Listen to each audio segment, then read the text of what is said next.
আসসালামু আলাইকুম।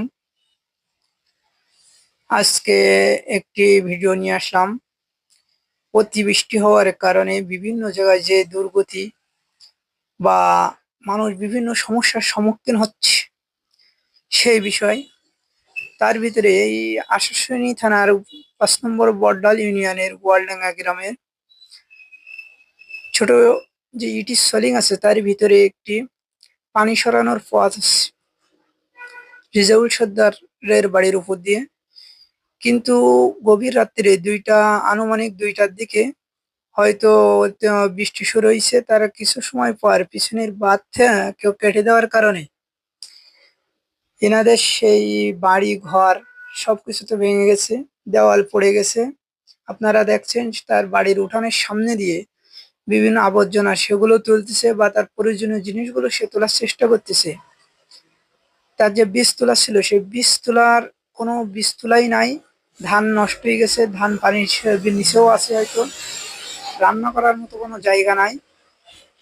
আর তার চেয়ে বড় বিষয় দাঁড়াইছে তাদের যে বসত বাড়ি, সেই বসত ভিটাটা সম্পূর্ণ উচ্ছেদ হয়ে যাওয়ার মতো হয়েছে। তার কারণ পিছনের দেয়াল পড়ে গেছে।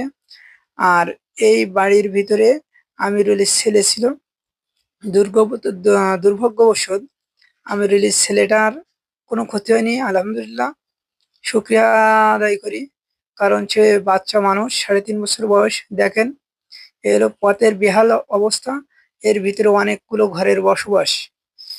এখন এই মানুষগুলো কিভাবে বাইর হবে তার নির্দিষ্ট কোনো পথ এখন জানা নেই। ঘরের অবস্থা দেখছেন আপনারা, ঘরের ভিতরে ওই যে ঘরের দেওয়ালটা ভেঙে গেছে।